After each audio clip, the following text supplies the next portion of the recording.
Dr. Randall, the Soul Doctor, author of Soul Doctoring, Heal Yourself, Heal the Planet, shares her 40 years of experience as a cross-cultural practitioner, medical futurist, and expert in 20 different modalities of healing, along with amazing interviews with some of the leading minds in medicine and big thinkers in all walks of life. The stories of our lives are the woven energies of our soul's paths. They feed and ignite the spiritual light that nourishes the universal soul, the one mind, the cosmic consciousness where we all come together. This podcast is going to be a deep dive into the personal stories of people who have made significant contributions to the planet. What formed them? What moved them to become these leaders and innovators that inspire us so? Hi, Richard. Welcome. Hi, Gail. It's good to be here with you. I wouldn't be here if it wasn't for you. Do you know that? I was a little nervous you were going to say that because you said that over time from the first time we met and everybody. Well, it's true. I mean, you did a podcast on me and I had a secret wish to do a podcast. And then I asked you, what do you think about it? I don't know if I asked you right then and there, maybe. And then we spoke again and you told me everything it takes. I mean, technically speaking, you told me everything, you even wrote it down, like what I needed and even what it cost and I think where to get it. And that just made it doable for me. So thank you so much. You're welcome. I remember that. And that was the easy part. I mean, when we first talked, we had that connection and I just knew your show would be something special and needed to be out there. So it's so fun to see you doing this. I'm sitting here right now. Not everyone could see this, but you and I are looking at each other face to face and I see your headphones and see your microphone and your smile. And it's just fun to see you on the other side of the internet podcast world here. So right. It's pretty great. Hot. It's pretty hot. And you're quite a professional. You've been doing this for how many years have you been doing this? The podcast part of it? Yeah. Mm-hmm. Just under 2 years now. Mm-hmm. But prior to that, I had a lot of audio and other type of technical experience. So that kind of helped on the tech side and the storytelling side. This is kind of a new plateau of a project I've been working on for about 10 years. Right. And rather than me reading all this stuff, tell me what that was 10 years ago that you came from to here. Wow. You're jumping right in on that. So thank you. I have a tendency to do that, but it's us. And yeah, we all go through these crossroad junctions of our lives. We hear so many people talk about it in so many different venues and reasons and purposes in their life, how they hit these walls or challenges or shifts in their life that redirect them in a way. And that's kind of what happened to me. I've been in this creative storytelling messaging industry for about 35 years. And even prior to that, I didn't even realize it since birth. It was just how my head worked. I was always this sort of daydreamer and observationalist to what was going on around me. Even back in high school, I remember those days, and we can talk more about that later if you wish to, but it would take me a few minutes to talk about that section. You know how I would describe you? And you just kind of gave us some information about that, and that it's probably true. I consider you a poet. You're a poet of humanity and individuals through your photography and your writings and your podcast. And it's very moving the way that you present it, but it's as a world-class poet would present it. That's how you affect me and what I thought about you from the very beginning when I listened to the way that you presented my podcast and then others that you've done. Well, thank you. You're going to make me weep on that one. And I think you hit the nail on the head there. It's hard. You can't walk around and look at people and say, hey, I'm a poet, or I'm a this, I'm a that.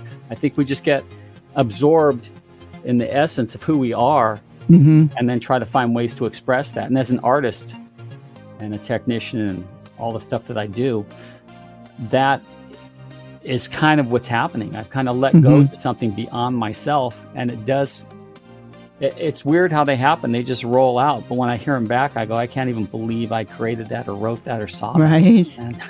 And it's a pretty humbling thing. So thank you for that recognition, because there is a certain poetry to it. Well, you when you do you speak to anyone, let's go with the speaking part of it. Somehow it comes to you in a way, and the way that you put it back out, you see the poetry in that person, and whether they be a street person or the president of the United States, you have a way of expressing who they are at their core, and it's very moving.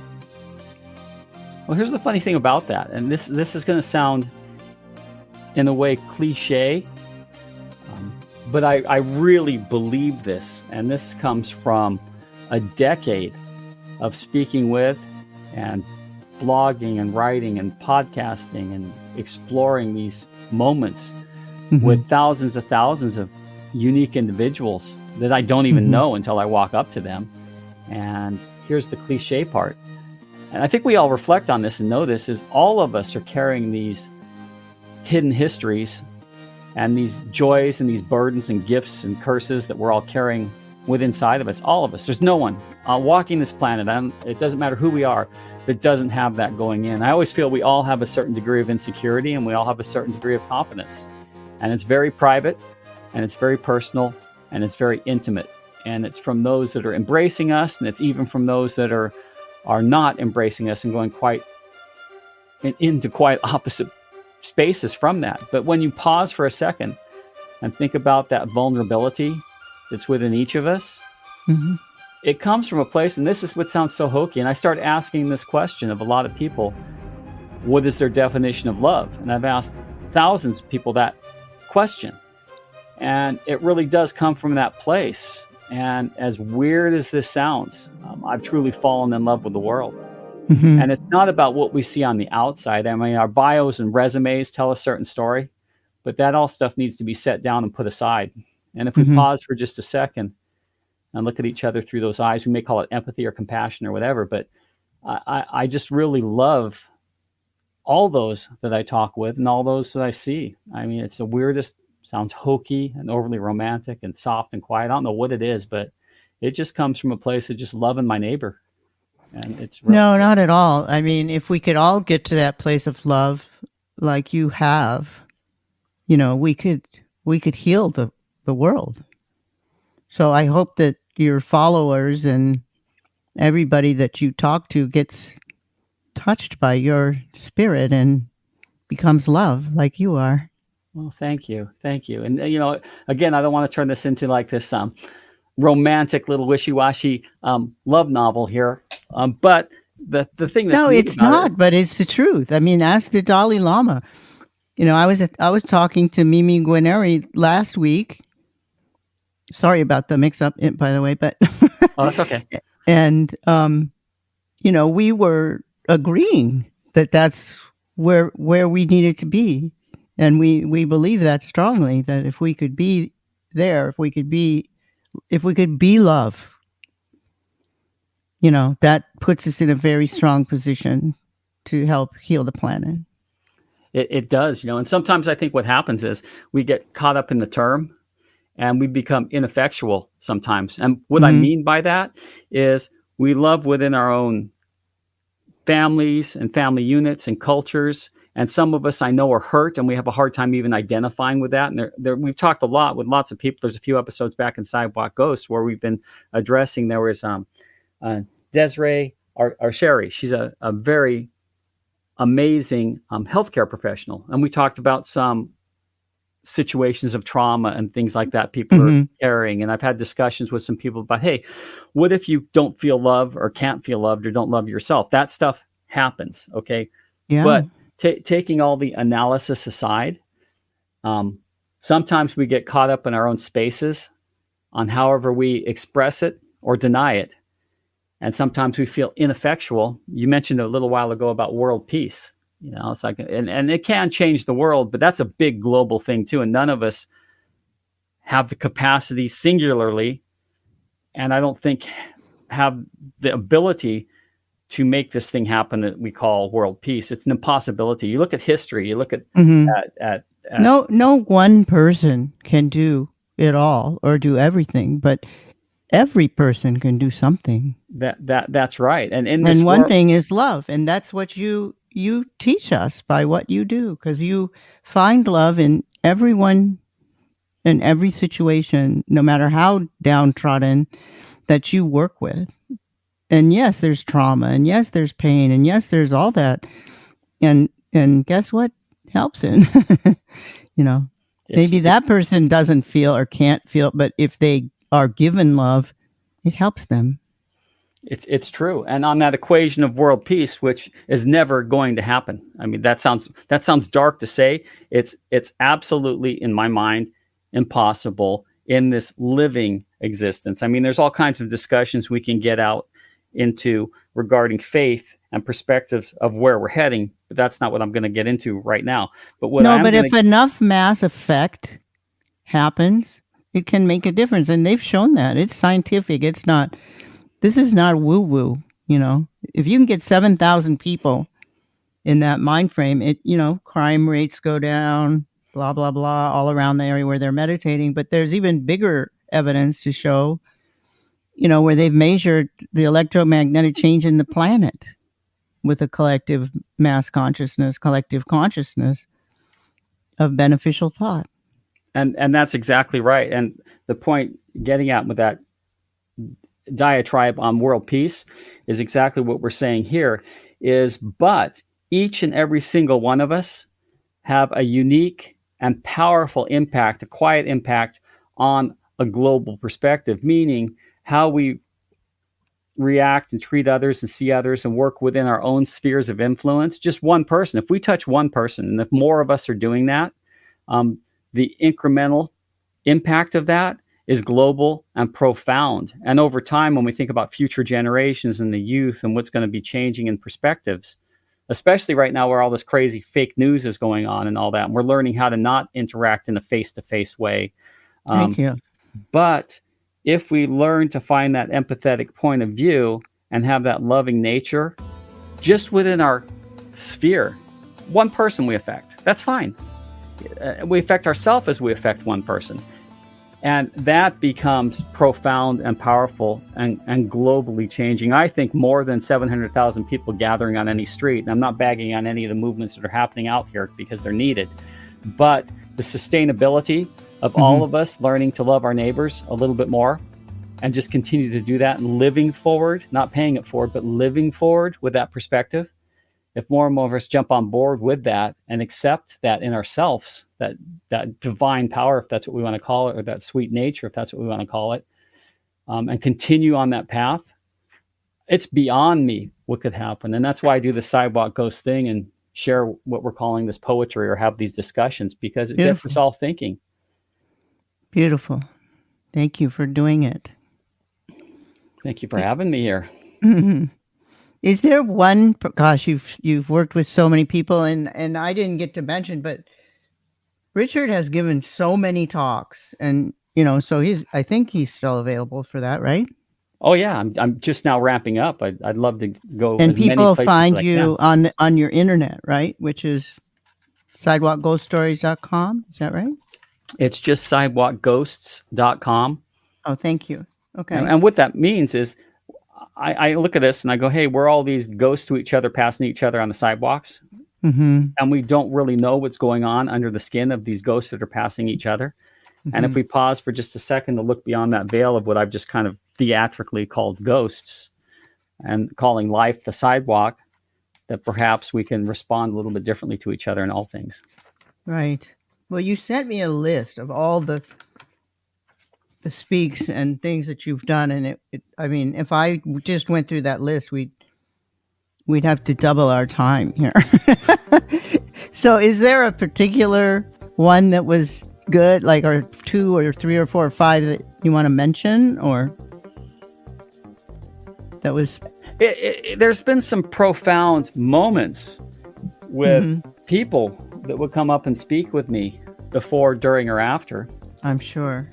And again, this topic of love, and for a lot of times I've been sidestepping it because it sounds, again, I just keep saying it's so cliche, but the more I get into this, I'm getting more and more comfortable to just put it on the front burner of everything. That's the way I feel. I'm just going to say it.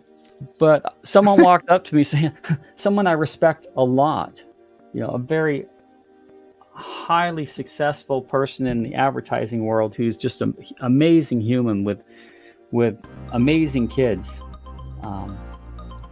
And he walked up to me afterwards and he said, and I it's so hard for me to say these sort of stories because I feel so self-aggrandizing, and that's really not what this is about. This is the spirit of the Sidewalk Ghost. And when I was on the stage, there was a point that I'm formatted, but then I also listened to the group and listened to the feelings inside myself and any divine feelings I have, and I just listened to them. And in the middle of it, as I'm explaining this certain bridge in my presentation, it hit me. I said, and that was the moment I fell in love with the world.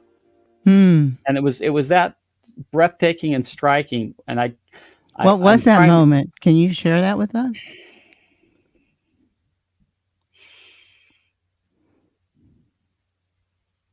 I think it happened in Honolulu. And this is a story, and it's an interesting story. And it's going to take me about 5 minutes to get through. I'm hoping that's okay. And I'd like to share why this whole journey of a blog I did in 2011 started. But right now, I just want to focus on the story. And I challenged myself basically for 365 consecutive days, no matter where I was, to approach an absolute stranger every day and photograph them and tell the story. It evolved to become a couple unique questions. And then I told myself that if I missed a day, I was going to start again and reset the clock, because it has to be 365 consecutive days, because that's just the crazy, stubborn Taurus self that I am. And my post stamp or date stamp, whatever it is, was 5 a.m. every morning. So if by 5 a.m. I hadn't met someone, written an article and processed the photos and posted it, I had to restart. And I had days where I'd wander for hours. I'd get lots of rejections, or I'd get accepted. But some days I'd wander the streets for 10 hours before anyone even accepted me. Then I'd have to draft the essay and do the photos and publish it. So it became a full-time commitment. And again, there's some other pieces of it that are just amazing and beyond my explanation of how, but the results were amazing. But coming back to this particular moment, I think it was at day 23, and I was really starting to get the passion on this. And I was in Hawaii doing a presentation and some training for a division of the military forces at Pearl Harbor. And I was there for a week, and I was staying at they had allowed me a room at the Hilton Hawaiian Village, which was a cool place. I mean, I'd go do my work, I'd come back, sleep in a room, get some food, go lay on the beach, repeat. And after 4 days of doing that, and every consecutive day, I was approaching people in the hotel. I mean, the first day it was a nudist guy who was on the beach, and everyone was murmuring about him. I think he's a felon. I think he's a pervert. He's a sex offender. He's a rapist. And there's all this speculation going on around the pool, and no one is approaching him. So I go, okay, I'm just going to walk over and approach him. And, I learned about the 3 contact points of a G string, what's legal, what's not legal.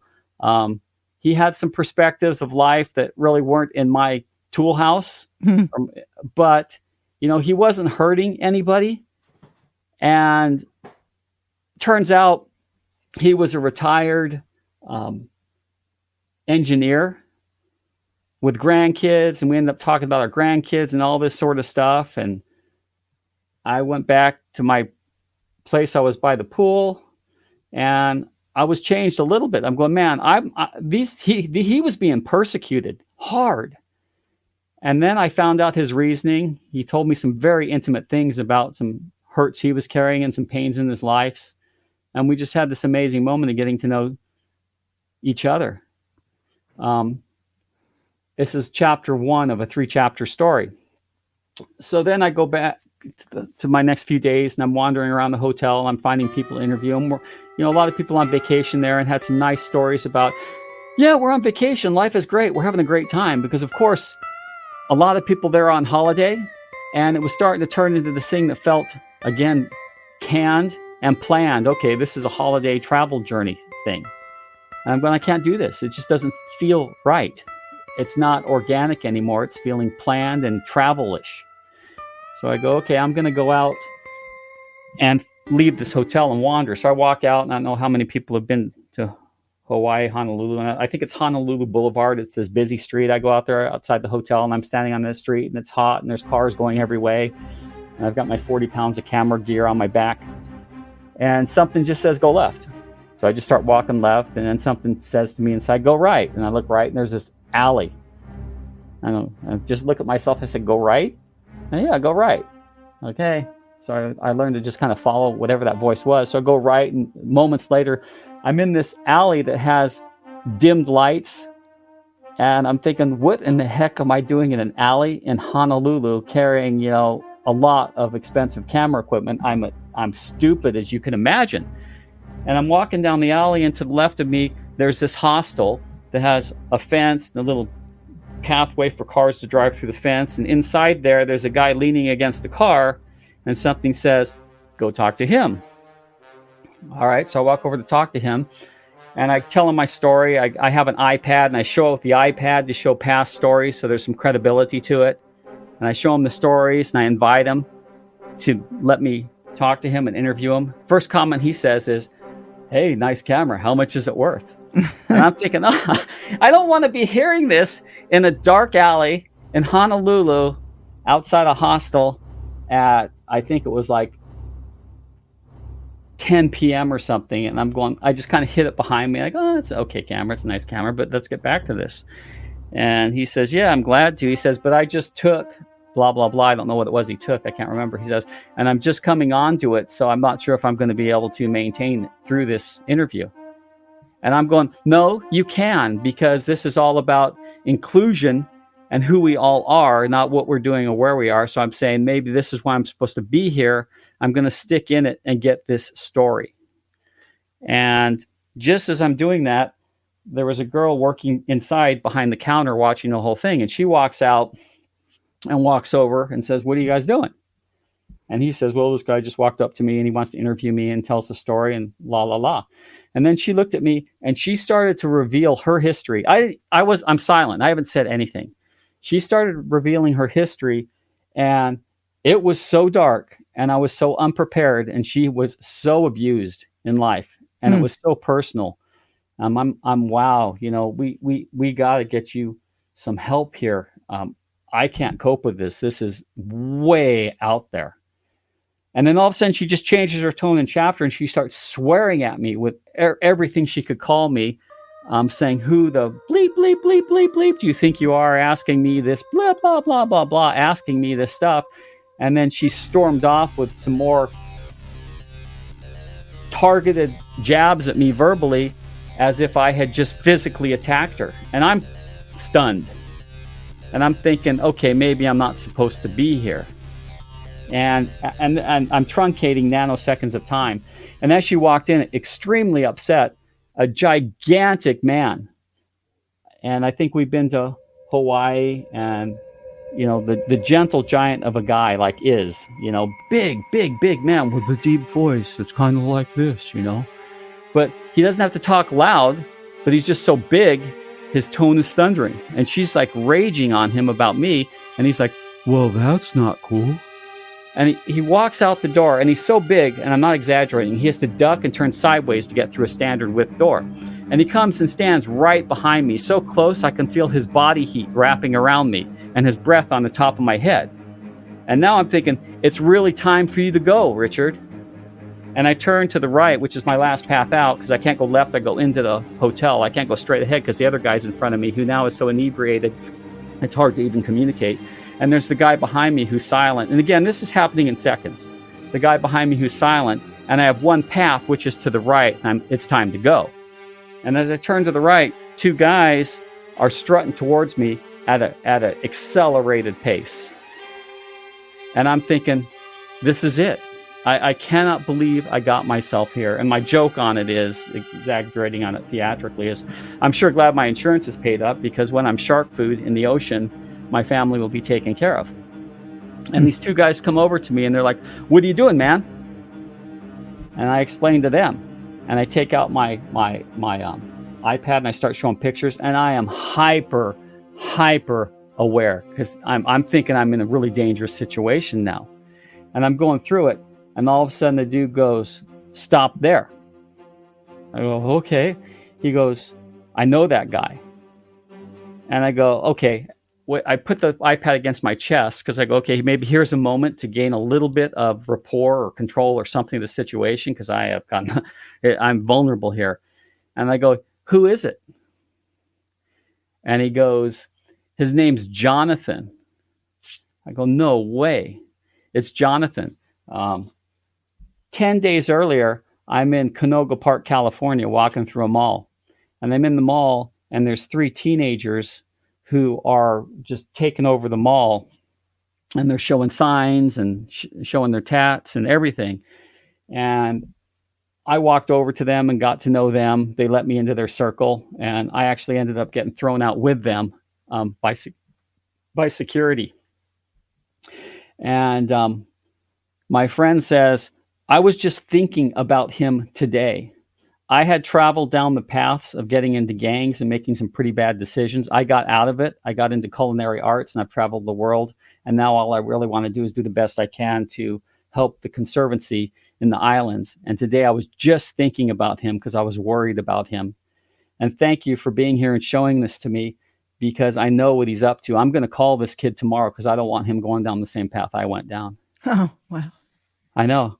Long story to get there. And I was like, "Oh my heavens, is this why I'm supposed to be here this night?" And I'm not recommending to everybody to walk down dark streets and get yourself in dangerous situations, because I wasn't that smart. And I'm really careful, and I listen very well no matter where I am. And I advise all of us to do that. But the other side of it, I'm going, oh my heavens, if there's anything divine that's directing us and how we're all connected, we are. And I know I was supposed to be there. And I believe Noah was his name, because it's day 23. And I've got so many names mumbled in my head. Gives me the warmest hug when I leave and says, "Thanks, man. I love you, brother. I was worried about Jonathan." At that moment, it struck me, that feeling of falling in love with the world. And I promised myself I'd never look at anybody or profile anyone ever again to the best of my ability, because I had all kinds of samples of humanity. And I can tell stories, and I've got stories of the characters of what each person was playing in that situation. There's more going on than what we see. Oh, yeah. I always tell people, be careful, because you don't really know who you're talking to. It could be an angel or something, know why. So And also that's very moving, Richard. So I was going to ask you, what was your most moving ghost, I guess, but maybe that was it. Maybe that's the answer.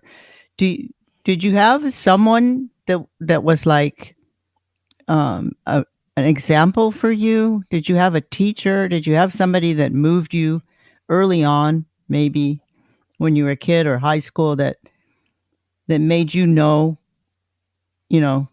closer to who you were and what you were going to do?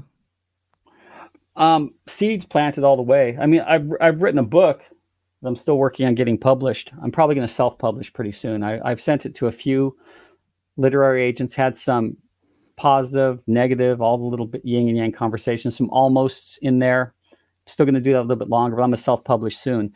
And it's broken up into chapters, and it's kind of a progress of my life experience mixed with a lot of these interviews. And a bunch of research and some observation. And for me, it's an experience. It's a day-by-day quest that I think we're all just trying to do the best we can to perfect ourselves, to love ourselves and love the world around us, maybe as we're doing it. And we have catalysts in our lives that can propel us in all kinds of directions, from joyous moments to dark moments, which is another. I'm full of questions. I'm full of riddles, and I share these things because it's always fun to get the impact, to get the feedback. And this is going to relate to what I'm about to say in answering this question. And in my book studies, I got a 2-year stall on a chapter where I was trying to figure out what motivates our behavior. And I spoke to a whole bunch of clinical psychologists and trained psychiatrists and healthcare workers and counselors, trying to figure out, hey, what points us in a certain direction in our lives, and how do we find the answer to fixing that? And they all said, well, if you ever figure that one out, you're surely going to revolutionize mental health care forever. But there is a point that's saying, hey, but you can have a situation in your life that could be one simple situation that is small or large or invisible to others, that could actually at that moment determine your trajectory, positive or negative. So I had this experience. Life is just filled with these experiences that we're always continuing to try to heal from and grow from. And I don't like to share names, but it's in my book, in one of the entry chapters of setting up this whole progression of life and feelings and thoughts and thank you poetry, where I had an English teacher take me aside and tell me that I would never amount to anything in life. And here now you're saying, hey, Richard, you're a poet. Well, at that time I had an English teacher who probably didn't even want me to write words. So there's one little chalk of damage. Can you love yourself? Who are you? All that. And I'm not trying to set this dark equation that I'm this depressed, abused person, which I'm not. And that one moment could have pointed me a lot of ways. Mm-hmm. But it was one of the things that just drove me to say, no, I think I can. And I was a daydreamer. I graduated high school with a 1.8 GPA. Okay. And people are going, well, my parents were, what are we going to do with you? 1.8. And what was so funny about it is when you really analyzed it, they were also really open with me, my family, meaning open was as much rope as I wanted to take. They sort of extended it. And I would sit in school and I'd take tests and I get A's on the tests. I hardly ever read a book or a textbook. I just skim the pictures and read the captions and logically figure things out. So my math is okay because I never really got deep into studying math, but I could memorize the stuff for the tests.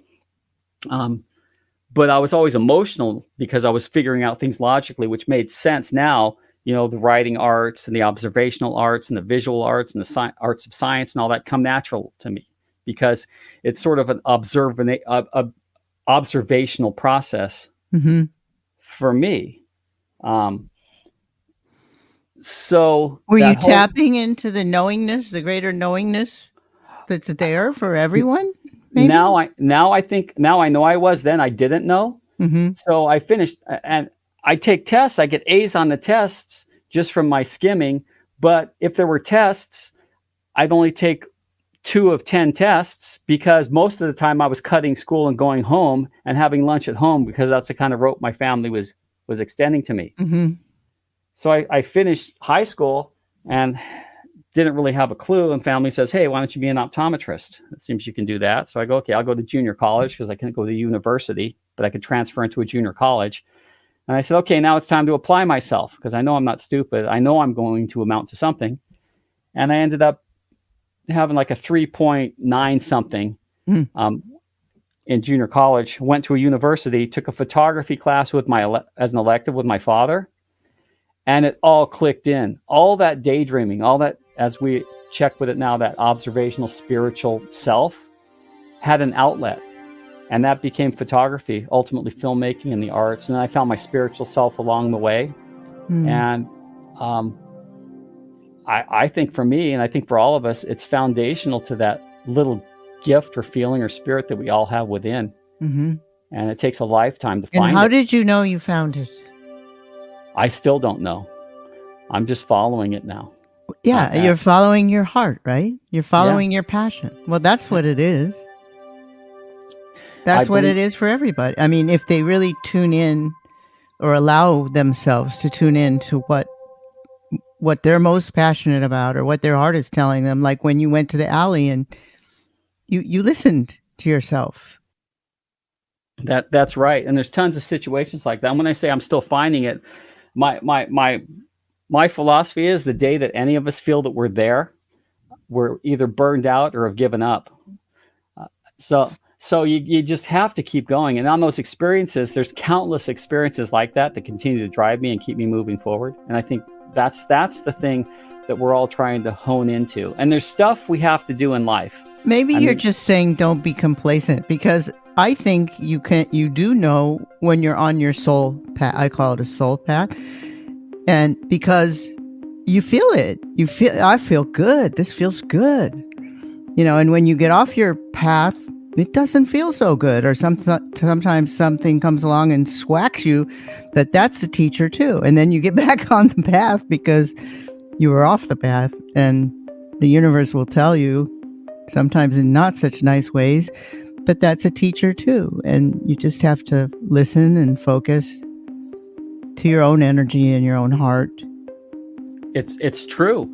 And there's philosophies out there about anything you can believe, anything you can dream and conceive, you can achieve, which I'm not going to knock that. It's true. And we got to be really careful with it though, because sometimes there's deviances and changes that come along the path that you have to deviate the course a little bit, and things change and adjust. Sometimes you end a little bit left, end a little bit right, but you still got to be steering towards a certain course. And sometimes we get so caught up in the goal, and I'm not downplaying goals, but sometimes we get so caught up in that, we become so possessed by it, we get lost. But if we're listening to that, I call it the child human or the spiritual self, if we listen to that thing that's within us, I think that's what gives us the longevity. And what I've noticed, and I don't know, maybe tomorrow something beyond my capacity will happen, and there is some moments that have been that way in my life, and I can share it, that started this journey. But when I look back, and we have to accept this on going forward, is somehow the things that I've been in need of, and even witnessing others in different places in life, the things that we're in need of somehow seem to manifest themselves. That's when you know you're doing the right thing.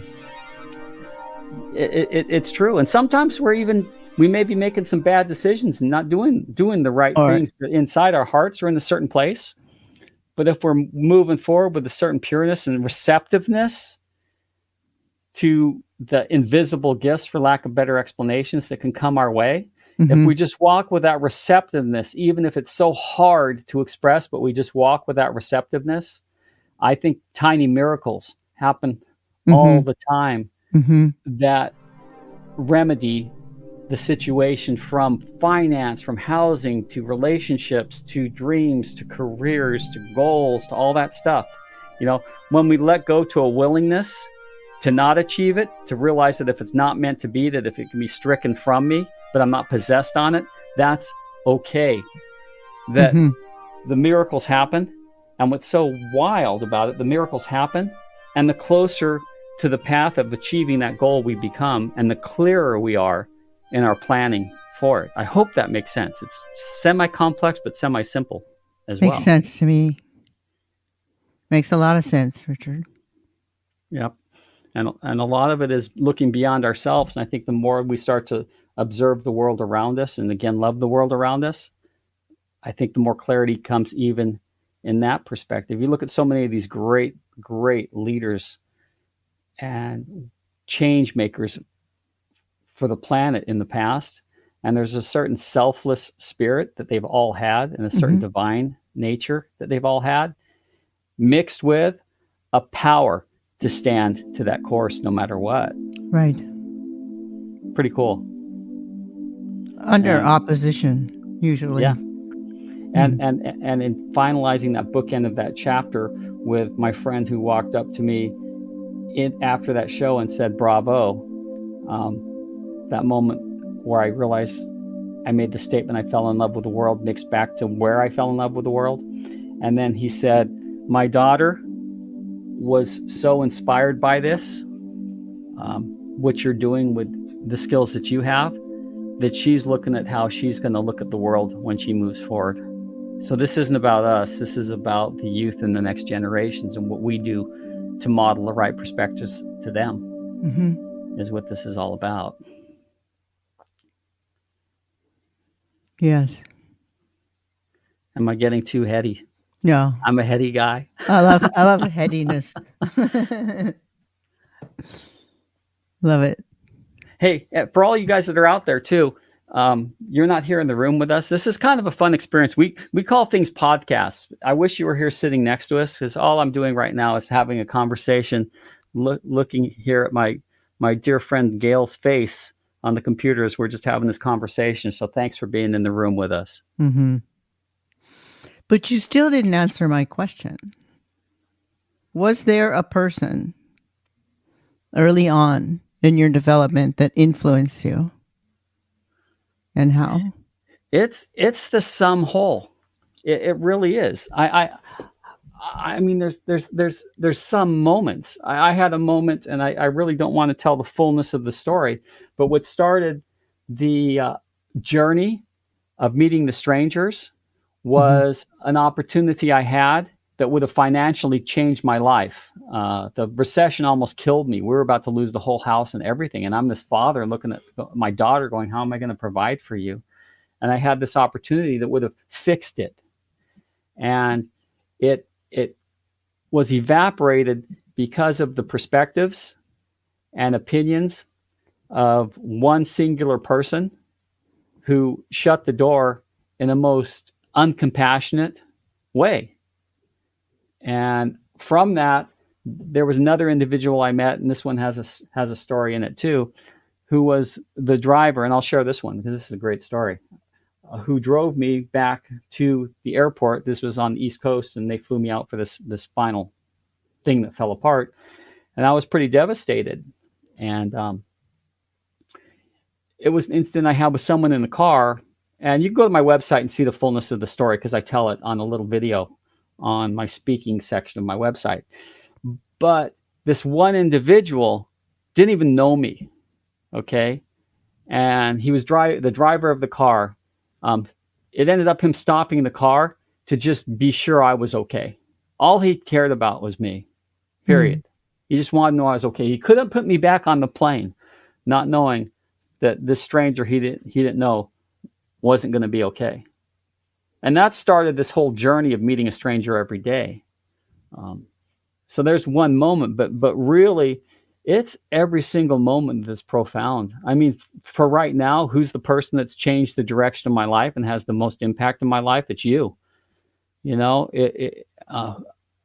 everybody I meet, it's like this cohesiveness that we have as humans of just, as you said earlier, you said something about energy, as we share this energy with each other in the right ways.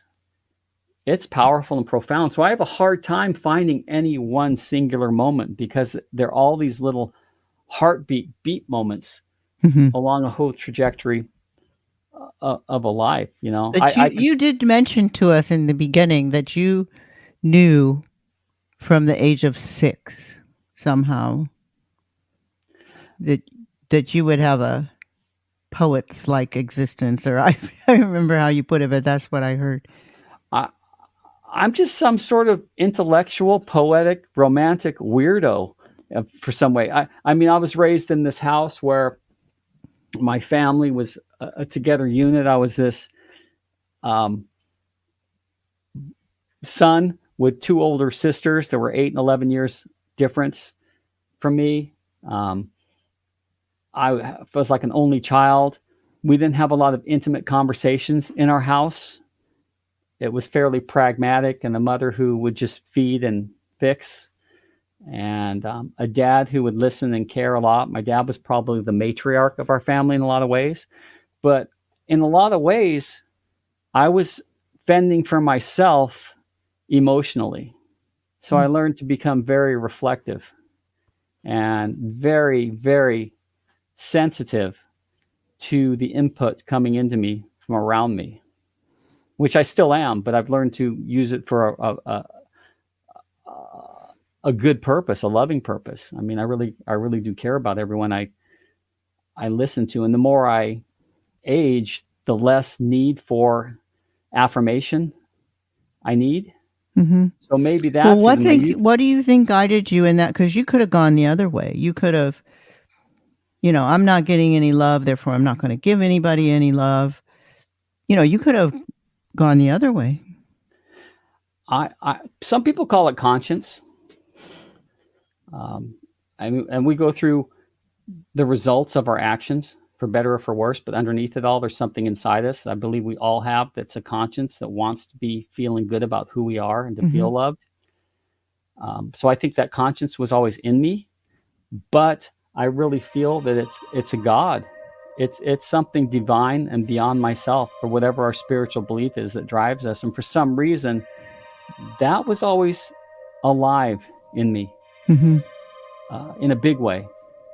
And when I reflect back, because I think we can all do this, we look deep inside our guts, and I don't think what we see, or our hearts or minds, intellect, spiritual selves, whatever we want to call it, when we really look into that, I don't think we see what we're seeing in the mirror right now. I think we're seeing the children inside of us. I think we're still seeing these kids that are playing in the streets and feeling things in the most innocent way. I think that's what we see inside. And well, hopefully.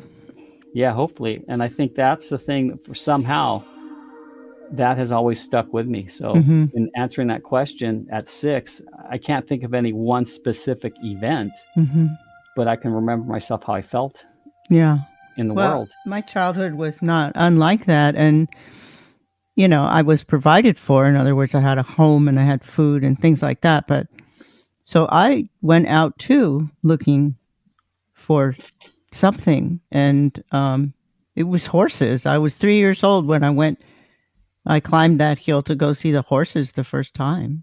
And I was so tired, I fell asleep on the ground and they encircled me. And I remember them waking me up with their breath and saying, "Gotta go home now, little girl." And my mom being mad because she thought I got in dog poop or something. And it was, but they were my friends. It was so moving because I felt deep compassion from them. And it's something that I felt already from when I was born, actually, towards my parents. That, so I get what you're saying. Yeah, no, that's really, really cool. And I guess mine was, and I call myself at times the most social hermit you'll ever meet, because I'm very gregarious and I love being around people. But I just equally love watching and being in my own thoughts. So I think I've always been that sort of romantic, thoughtful person. And maybe that's why it's manifesting itself now in these feelings of life experiences and sharing thoughts from others and feeling, for somehow, and I think you're the same type of person. You felt it with the time you spend with your horses, and we felt it in our dialogue here together. And I sure hope a lot of the audience today is feeling it too and is here with us. Not to put us on plateaus or on pedestals or anything. I don't mean that at all. I'm talking about the spirit that I thank you for bringing into this time together. Well, the Dalai Lama says it's all about compassion and kindness. And many of us who are leaders, I guess, in thought and medicine and other ways, say just be kind. Just be kind. And it can lead you there. Yeah. And I call it a muscle. Just like, because I mountain bike and I try to train, and there's other things I do. And, we all go out, we work on our diets and we work on our muscles and we get strong here and we work on our intellectual selves and we work out. But what's so fun is the more we let go, to what you're talking about, this amazing thing that's called intuition or inspiration or connectivity or compassion starts to get a little bit stronger. And the more we practice it, it becomes like a muscle in our lives, and our discernment changes in a pretty remarkable way too. And life doesnn't get easier, but life gets a lot more joyful, if that makes sense.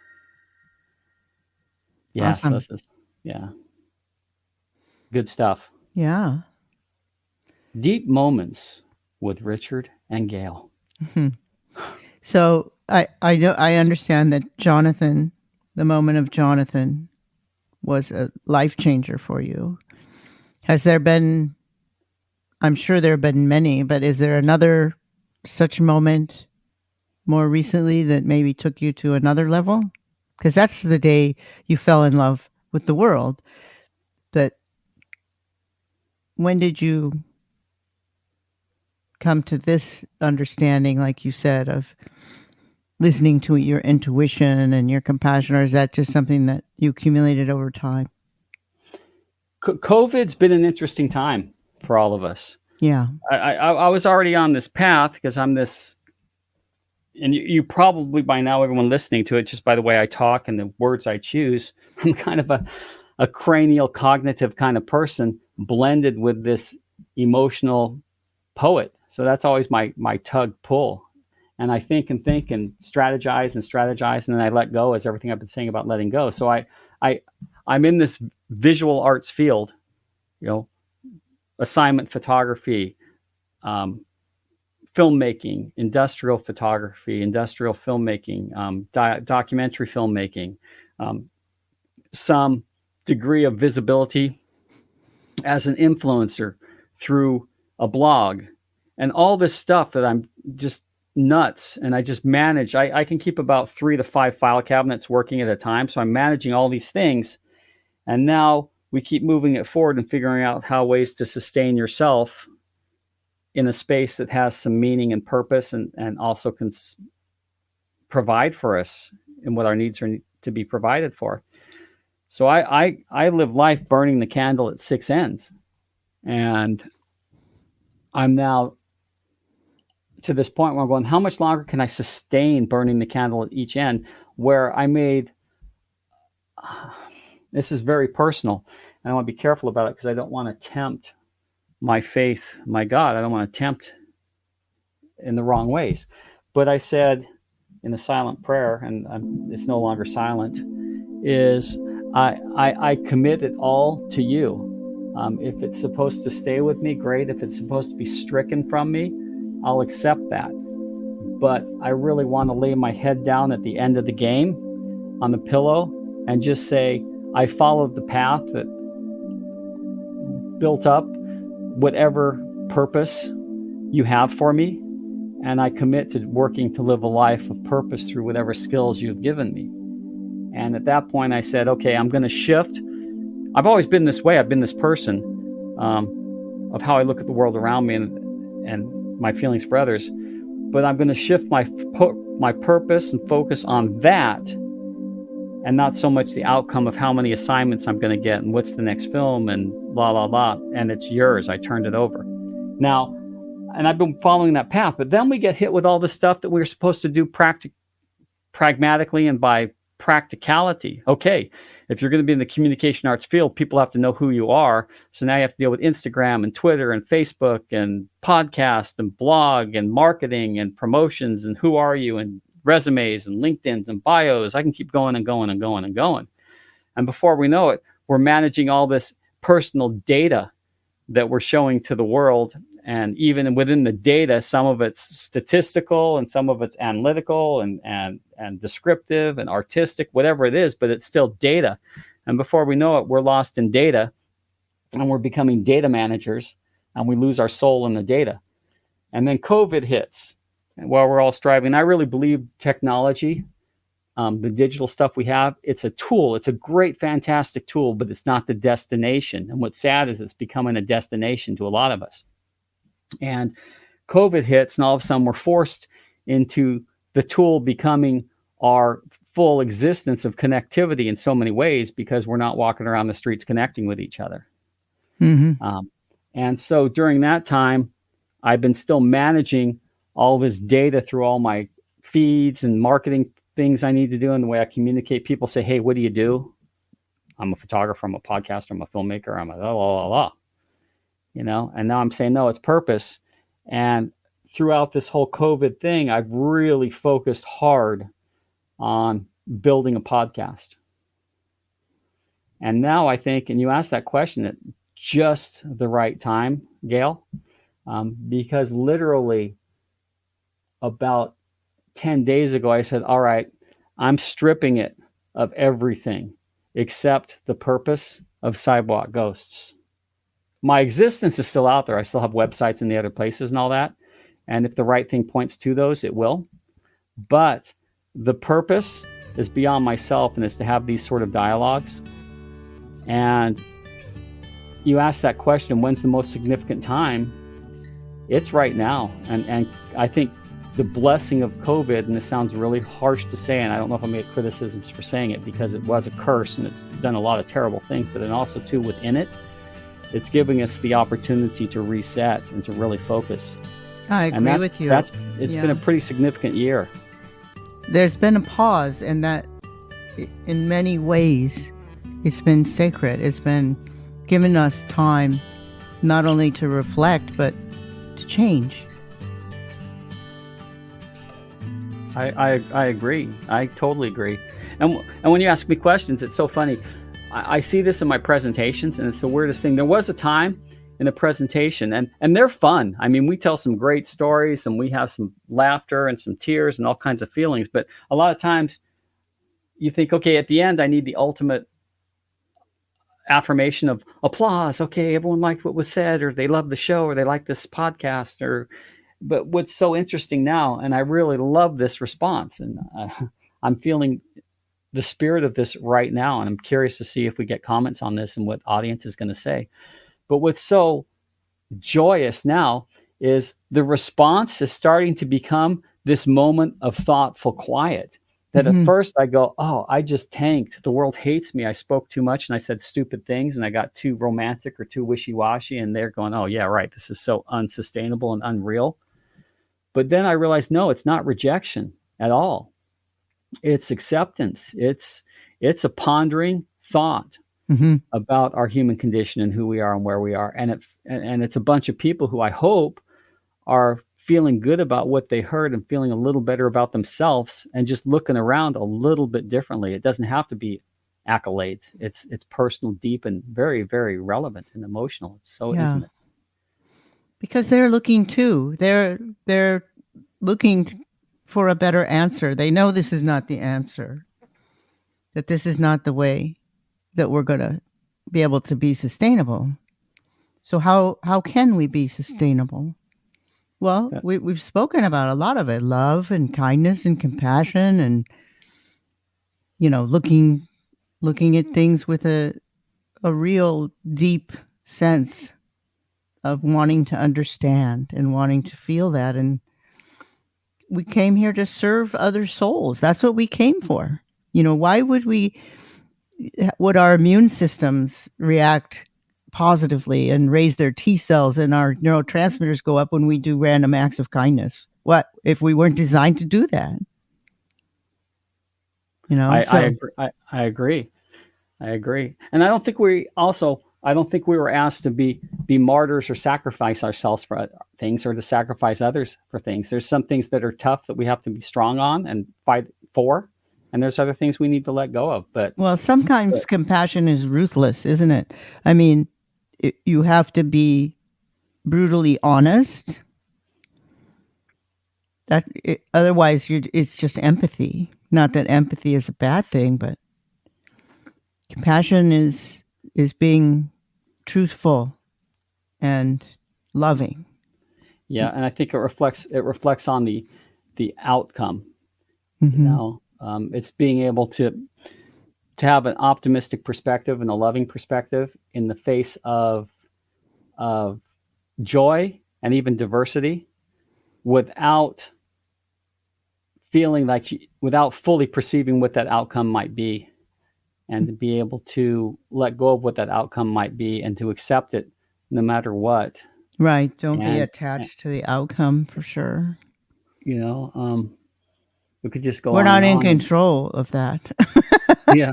It's only we have a certain control over our place in it. Yes. And it's this and what we have to offer. Yep. And that's what it's about. Yep. And I joke a lot about my caveman self, and you look at the X and Y chromosomes and what our attractions are from birth, and all these cultural and emotional and spiritual and physical things that we carry, and who we are, that we identify with, of who we are. And I think as we learn to love that and love the same in others, even if it's not even close to what we are, as long as they're not forcibly attacking me or myself, them, trying to take away our lives, rights, privileges, free will, any of that, or we witness it being done to others, what I just said, I think we all have the divine right and privilege to live in accordance to the dictates of the people we are and what drives us. And I think when we all get to that place, that's when miracles are really going to start to happen.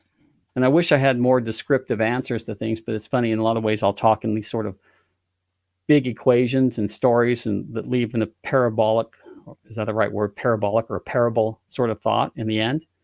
But that's where it becomes deeply personal. And that's where, when we look at the world around us and put all that into play, we actually can learn to love ourselves a little bit more and know who we are a little bit more too. So I don't have specific answers. I just have thought pointers. You have many answers. I was going to ask you to give us some words of wisdom, but you just gave us like a whole hour of words of wisdom. So I'm going to ask you this. If you had a magic wand, Richard Radstone, and you could change something in the world right now, what would that be?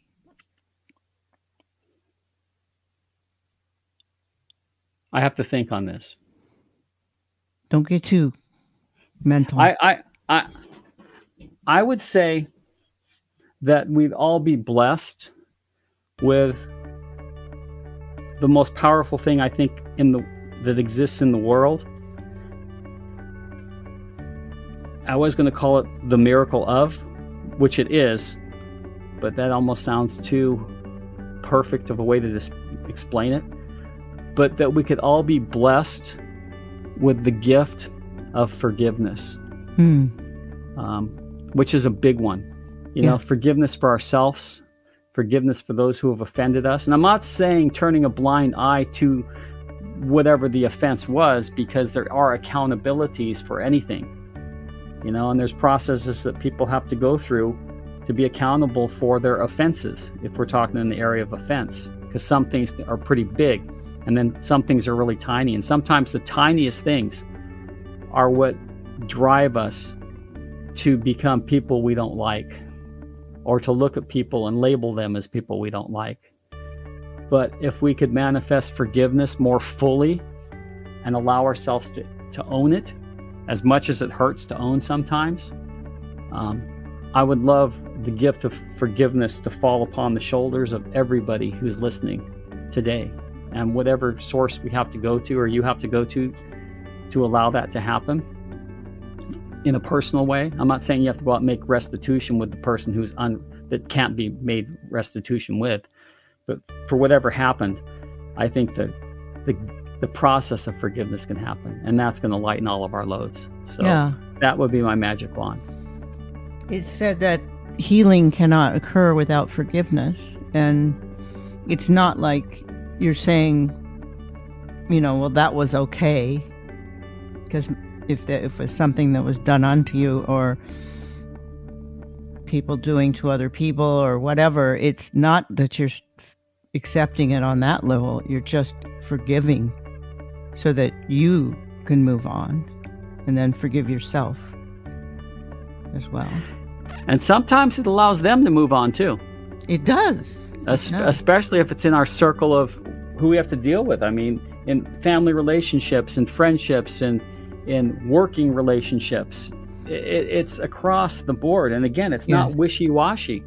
It's actually really empowering. It lets you make clearer decisions. For sure. It's powerful. My friend and healer, Howard Wills, has a prayer. Part of that prayer is, I forgive you, you forgive me, we forgive each other, completely and totally, now and forever, past, present, and future. And then it gets into, I forgive you and all your families, friends and associates, your family, friends and associates, forgive me, completely and totally, now and forever, past, present, and future.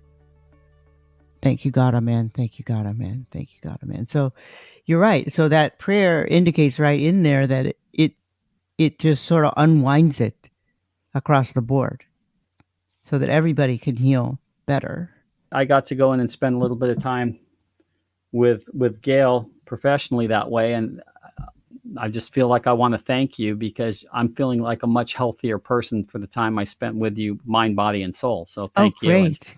I Great. can understand soul stories, which you're doing here, and to everybody, Gail's a pretty amazing person, and she's working so hard to get us to treat each other a little bit more kind and to see each other a little bit more differently and to look into the mirror of ourselves and to love what we see as we grow, learn, fail, and age. So just really appreciate what you're doing here with Soul Stories. Your title and presence is just so perfect for what you're trying to do, or not trying, but what you are doing. So thank you. Well, thank you. And you're really doing the same thing. You're riding on the horse right next to me, and it's a very, very much of a gift to be riding with you at this time in this lifetime, and trying to make this world a better place to be. It's like wonderful. Well, Thank you, Richard. thank you. And then, I mean, that felt like, I thank you. I mean, this is our public romantic expressions there. So thank you. And to all of us out there, I think what we've been discussing all this time, it's unified. I wish this was a huge Zoom that we could be seeing all of each other's faces and exchanging the same kind of dialogues with each other right now. So my encouragement would be out of that. We just kind of witnessed a little bit of sharing some kindness to each other here, that if you all today found that one or two people that you could go out and express your sincere thoughts for them, that would surely be felt by all of us. So I feel the need to share that. If I'm going to conclude with anything on top of forgiveness, it would be that sentiment. Perfect. Thank you so much, Richard, for joining me, and we'll do this again. This is like I look for just the beginning. I look forward to that. All right. I love you. Okay. Love you too. Love Do you we guys know all how to out get there. a hold of you? Oh, simple. Sidewalkghosts.com. And that has links to everything. Mm-hmm. And I'll do this. This is a shameless plug. Okay. Forgive me, everybody, now that I've said for forgiveness. And I'm okay. I sustain myself. I self-fund everything I'm doing here, and I'm really pushing into it really hard to continue to sustain it. But I went ahead and set up a Patreon account, which is patreon.com Sidewalk Ghosts. And there, if you'd like to, you can help support Sidewalk Ghosts and help it keep going. And there's some ways too, you can get some fun stuff coming your way too from it. So thought I'd just throw that out there too. So we'll put this podcast on your media and on your website and various stuff, right? Yeah, that'd be great. Okay. And continue to let me know anything I do for you. Okay. You got it. All right. Talk to you soon. All right. Love you very much. Thanks, Doc. Bye. Okay. Bye. I'm Dr. Gail Randall, creator and host of Soul Stories. I just want to thank you for listening to my podcast. I recently got a notification from the International Podcast People, and I was astounded that so many countries are listening to my podcast in the category of alternative health. So thank you, and please continue to listen. I especially want to thank Egypt, Croatia, Japan, and Switzerland, also France and Ireland, because my numbers were quite high there. So keep up the good work and check out my Instagram at Dr. Gail Randall, and particularly check out my Instagram TV, where you can hear me talking about alternative medicine subjects and also see me. It's a very good show, and I think you'll like the subjects. It's on 6 p.m. Pacific Standard Time every Friday, but it's recorded there, so you can find it there anytime you look. Okay, thanks again. I love you guys.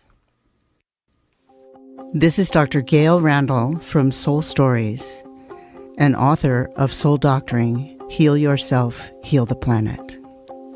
I want to thank Saltology, our sponsor, at bathsalt.com, which fits perfectly into my medicine bag as it, like me, calls upon the ancient wisdom and modern technology to heal, especially with the stresses and ills of our modern times. The Bokak brand uses organic salts combined with organic essential oils sourced from ancient Egypt to provide a perfect remedy for your bathing ritual and healing from modern stresses. The Relief RX brand is a unique one-of-a-kind healing salt that uses organic CBD, treated with a unique emulsification process to create nanoparticles which easily enter the skin to most effectively heal and relieve aching muscles and joints. Whether from chronic inflammation or just a rough workout, this is the perfect healing bath, especially when you add the organic essential oils of neroli, lavender, eucalyptus, or grapefruit. Your body, mind, and soul will be lifted and soothed like never before. Go now to bathsalt.com. I also want to give special thanks to Larry Antonino and Agora Borealis Recording Studio for music and score, and also to closetotheearth.com for IT and computer assistance.